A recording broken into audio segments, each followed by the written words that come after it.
Hi friends, Vijay வெண்பா சீரியலோட latest promo பற்றி இந்த வீடியோவில் நாம் பார்க்கலாம்.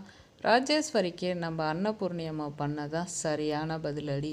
நம்ம ஹீரோயின் மாதிரி ஒதுங்கி போயிட்டே இருந்தால் ஓவராக தான் பண்ணுவாங்க. ஸோ நல்லதுக்கு மட்டும்தான் அக்செப்ட் பண்ணணும், அப்படி இல்லைன்னா எதுக்கு எடுத்தாலும் எதிர்த்து கேட்கலன்னா இன்னும் அசிங்க தான் படணுன்றத சிறப்பான பதிலடி நம்ம அன்னபூர்ணி கொடுத்துருக்காங்கன்னு தாங்க சொல்லணும். ஸோ ராஜேஸ்வரி ஆட்டம் ஓவராக தான் போயிட்டுருக்கு. நம்ம ஹீரோயினை மட்டம் தட்டணும், தான் வசதி இல்லாதவங்க அப்படின்ற பயங்கரமாக அவங்களே புகழ்ந்துக்கிற மாதிரி தான் பேசிக்கிட்டு இருப்பாங்க.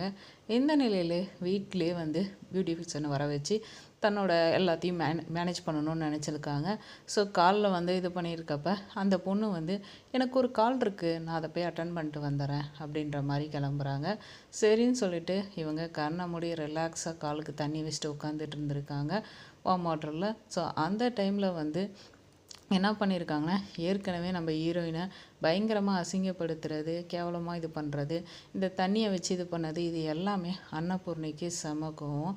ஸோ இதுக்கு ஏதாவது பண்ணணும் அப்படின்ட்டு இருந்தாங்க. ஸோ மூஞ்சிக்கு ஃபேஸ் பேக் போகிறதுக்காக ரெடி பண்ணி வச்சுட்டு அந்த பொண்ணு போயிருந்தது. ஸோ அதில் என்ன பண்ணியிருக்காங்கன்னா, கொஞ்சமாக ப்ளீச்சிங் பவுடரை நம்ம அன்னபூர்ணியமாக கலந்து விட்டாங்க. ஸோ அதை கலந்ததை செமையாக உனக்கு எரியட்டும் அப்போ தெரியும் அப்படின்னு ஸோ வந்த பொண்ணு மூஞ்சில் தடவி விட்டுறாங்க. கொஞ்ச நேரம் கழித்து அப்படியே ராஜேஸ்வரி பதறுன்னு பதறாங்க. இன்னும் கொஞ்ச நேரத்தில் பதறுவேன் அப்படின்ற மாதிரியே சொன்ன மாதிரியே பதறுன்னு பதறி மூஞ்செல்லாம் வேறு லெவலில் ஆயிடுச்சு. ஸோ இது ரிலேட்டடாக பார்த்தியா, நம்ம இப்படியே இருந்தோம்னு வச்சுக்கோ, நம்மளை தூக்கி போட்டு தான் மிதிப்பாங்க. நம்ம ஏதாவது ஒன்று பண்ணி தான் ஆகணும். நீ இப்படியே இருந்து வாங்கிக்கிட்டே இருக்காத, ஓவராக பண்ணுவாங்க. நான் பண்ண வேலையினால் பார்த்தியா, நான் தான் அவங்க ஃபேஸுக்கு போகிறதுல ப்ளீச்சிங் பவுட்ரு போட்டேன்னு ஹீரோயின்ட்ட சொல்லிகிட்டு இருக்காங்க. இதை ரஞ்சிதா கேட்டுட்டு போய் அவங்க பெரியமாட்ட எல்லாமே அந்த அன்னபூர்ணி தான் பண்ணியிருக்கு. இது நம்ம வெளியே சொன்னோன்னா நமக்கு தான் அசிங்கம். இதை எப்படி டீல் பண்ணணும்னு எனக்கு தெரியும், நான் பார்த்துக்கிறேன் அப்படின்ற நிலையில் ராஜேஸ்வரி சொல்கிறாங்க. ஸோ ராஜேஸ்வரி என்ன பண்ணாலும் நம்ம அன்னபூர்ணி அதிரடியாக இருவாங்க.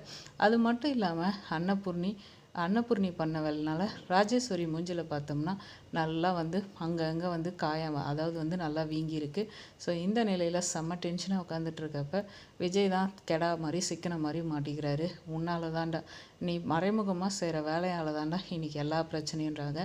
இப்போ தான் நம்ம ஆஃபீஸ்லேருந்து வரோம், சம்மந்தமே இல்லாமல் அக்கா ஏதோ சொல்லுது அப்படின்ற இந்த நிலையில் தான் நம்ம விஜய் பார்க்குறாரு. ஸோ தான் வாங்கி கட்டிக்கிட்டதை வச்சு தான் இந்த மாதிரி பேசுகிறாங்க. அதாவது ஹீரோயினை கூட்டிகிட்டு வந்ததை வச்சு தான் இதெல்லாம் பேசுகிறாங்கன்னு நல்லாவே தெரியுது. வெயிட் பண்ணி பார்ப்போம் என்ன நடக்குது. இந்த வீடியோ உங்களுக்கு பிடிச்சிருந்தா லைக் பண்ணுங்கள், மறக்காம சேனலை சப்ஸ்கிரைப் பண்ணுங்கள். Thanks for